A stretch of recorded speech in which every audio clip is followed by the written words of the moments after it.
మా వారికైతే brain stroke. అది ఎలా వచ్చింది, అది ఎలా క్లియర్ అయింది కూడా నేను చెప్తానండి ఇప్పుడు. సార్ ఫస్ట్ నాకు ఈ ఆపర్చునిటీ వచ్చింది క్యూర్సెల్ ద్వారా, వేరే సార్ ద్వారా, శ్రీనివాస్ సార్ ద్వారా వచ్చింది. నేను ఆల్రెడీ వేరే బిజినెస్ చేస్తున్నానండి, నాకు ఈ ఎలా ఏం వద్దు అని చెప్పాను ఫస్ట్. లేదు మేడం బిజినెస్ పరంగా కాదు, ఒక్కసారి హెల్త్ పరంగా చూడండి, ఒక ప్యాకెట్ వాడి చూడండి అన్నారు. నేను మా వారికి కొంచెం గురకొస్తుంది, ఆయాసం కూడా ఉంటుంది. అయితే నేను ఒక ప్యాకెట్ తీసుకొని వాడుతా ఉన్నాను.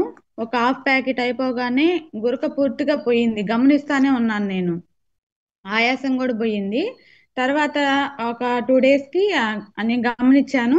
హాఫ్ ప్యాకెట్ అయిపోయిన తర్వాత ఆ, వెంకట్ సార్ ద్వారా, నాగేంద్ర మేడం ద్వారా నాకు హైదరాబాద్కి ట్రైనింగ్కి ఇన్వైట్ చేశారు.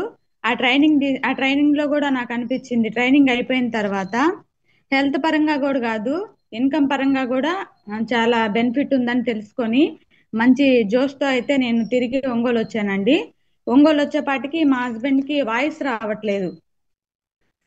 అంటే బ్రెయిన్ స్ట్రోక్ అని మాకు తెలియదు, వాయిస్ రావడం లేదు. అప్పుడు మా అప్లైన్లు పక్కనే ఉన్నారు. సార్ ఇలా సార్ మా హస్బెండ్కి వాయిస్ రావట్లేదంటే వెంటనే ఒంగోలు ప్రకాశం హాస్పిటల్ తీసుకెళ్ళాము.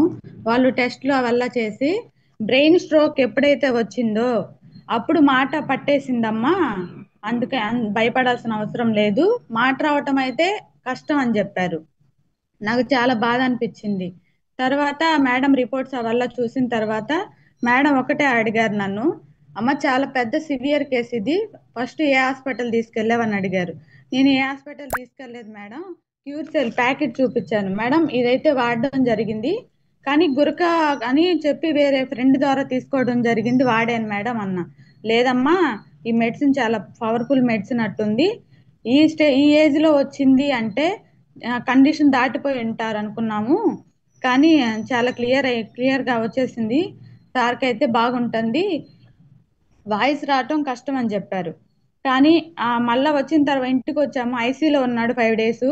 తర్వాత ఇంటికి వచ్చాము, ఇంటికి వచ్చిన తర్వాత మా వారు నాకు తెలియకుండానే మెడిసిన్ ఆపేసి క్యూర్సెల్ ప్యాకెట్ వేసుకుంటున్నారు మార్నింగే, నాకు చెప్పలేదు. తర్వాత ప్యాకెట్ చూస్తే నేను వాడుతున్నాను, నాకు వాయిస్ కూడా కొంచెం బాగా వస్తుంది అని నాతో అన్నారు. నేను వెంటనే నాగేంద్ర మేడంకి కాల్ చేసి చెప్పాను. మేడం అన్నారు, కంగ్రాచులేషన్స్ అమ్మా, అలానే వాడుతూ ఉండండి, మీ వల్ల కూడా మీకే కాదు ఎవరికన్నా ఈ ప్రాబ్లం ఉన్నా సరే ప్యాకెట్ అయితే అందజేయండి అని మేడం చెప్పారు. ఓకే మేడం అన్నాను. తర్వాత మళ్ళీ ప్యాకెట్ తీసుకున్నాము, ప్యాకెట్ తీసుకొని వాడుతూ ఉన్నాను సార్. మా హస్బెండ్కి కొంచెం వాయిస్ కూడా వచ్చింది, నా పక్కనే ఉన్నారు, చాలా హెల్ప్ఫుల్ అయింది మాకు క్యూర్సెల్. మేము పడిన బాధ మాకే తెలుసు సార్, కానీ ఈ క్యూర్సెల్ ద్వారా మా హస్బెండ్కి వాయిస్ కూడా వచ్చింది. ఆయనతో ఒక మాట మాట్లాడించగలరా? మాట్లాడిస్తాను sir. Thank you sir. Good morning sir. నమస్తే అండి. నమస్తే అండి.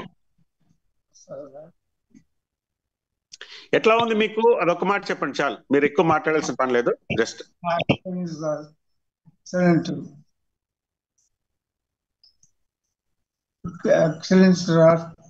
Super super. Okay okay, good good good. సరే మేడంకి ఇచ్చేయండి, మేడంకి ఇచ్చేయండి. కల్పన గారు